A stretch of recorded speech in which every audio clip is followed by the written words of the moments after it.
Hey guys, welcome back to the channel. Outcast is the name, and in today's video I'm going to be going over what I believe is the most player friendly early game nuke build.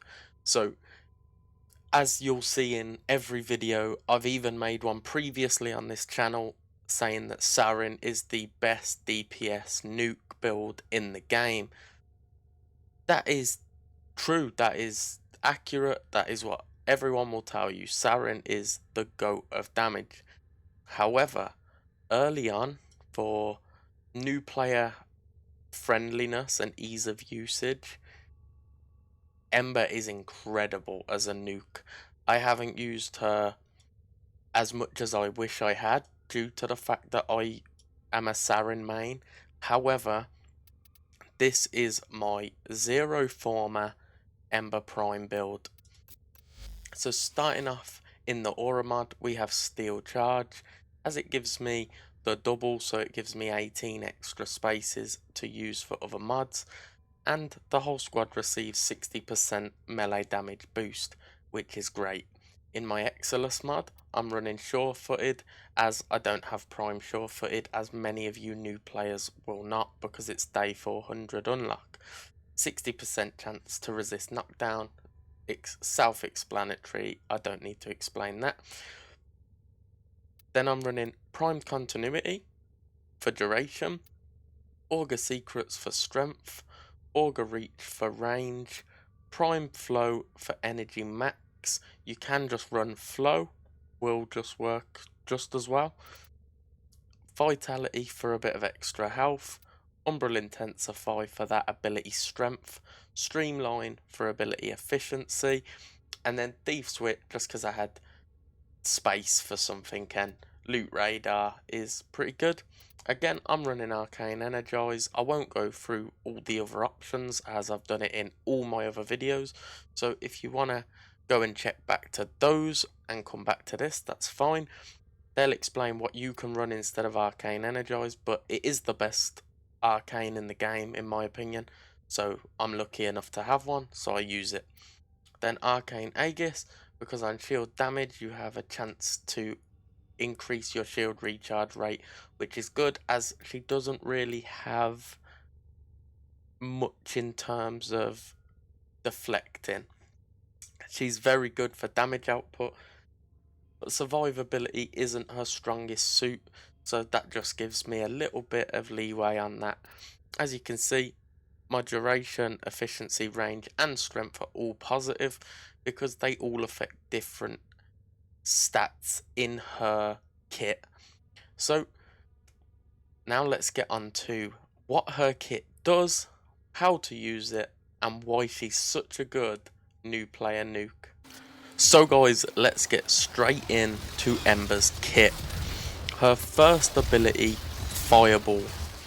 Charge and release a fiery projectile that damages enemies on contact, but it also does a damage to a radius around the enemy targeted. This does a damage of 672 to 1344 on my build. The area damage is 252 to 504, and the radius is 2.6 to 3.12 meters.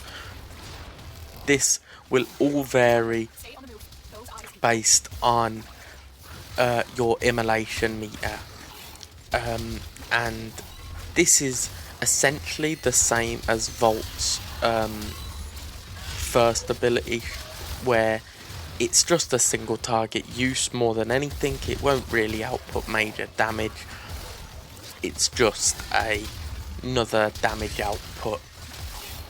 Her second ability, Immolation, protects Ember with armor that the longer it is active, the stronger the damage reduction is.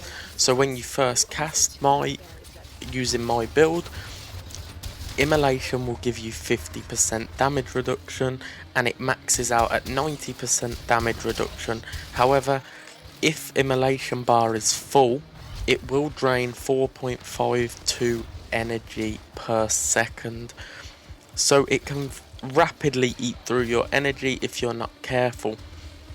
However, luckily, her third ability, Fire Blast, creates a wave of fire that will knock back enemies and strip their armor.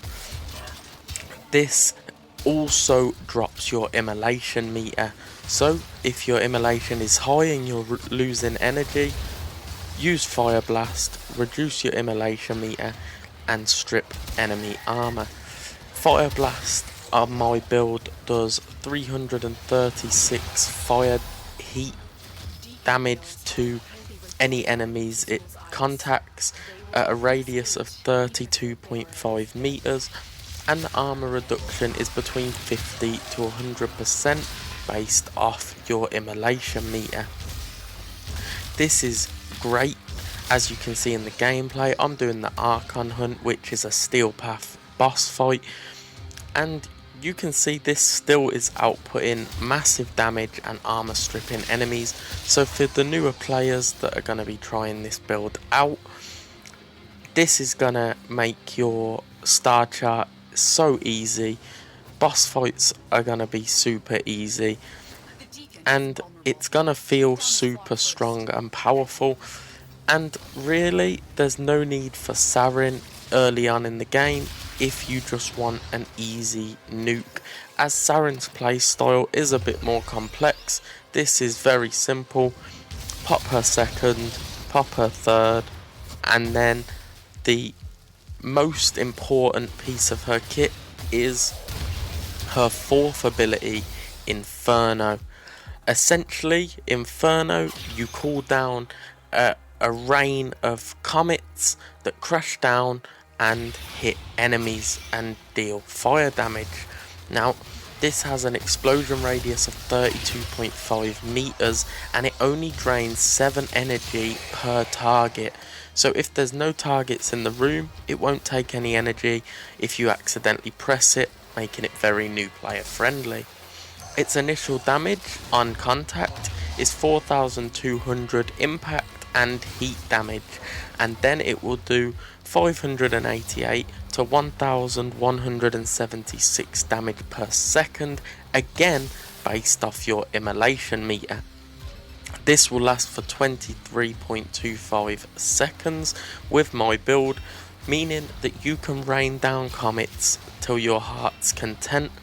And like I said before, the footage in the background is Steel Path. If this was normal star chart, this will pretty much one hit any enemy you face on your star chart and make you feel like a badass, and that is what we want when playing this game. My opinion of Ember is maybe she fades out the further into the game you get, and you're probably not going to be looking at using her once you hit Steel Path. However, if you're a newer player and you're looking to just grind that star chart and get through it, she's great. Like I say, you pop your second ability, Immolation, keep the meter down with Fire Blast while simultaneously stripping armor from all the enemies in your area, and then pop 4 and Inferno will do the rest. Obviously, in the footage I've paired it with a Torrid. That's unnecessary, I only do that as I am on Steel Path against the Archons. You could pair this with anything, as it's very good at outputting damage with just her kit, so the weapons aren't really necessary, again making her perfect for the newer players. The build was a little bit more pricey this time, and I definitely could make a cheaper version if newer players would like to see a very early stage Ember build. I can do that, but realistically it's zero former. There's not a lot here that's going to require much work or effort, and you are going to get one badass frame.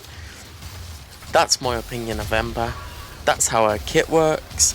That was my build, guys. I hope you enjoyed it. If you did, drop a like and leave a comment down below. I will reply to all comments left on this video. And of course, subscribe if you're new to stay up to date with all my latest Warframe beginner guides. That's all from me, guys. Peace.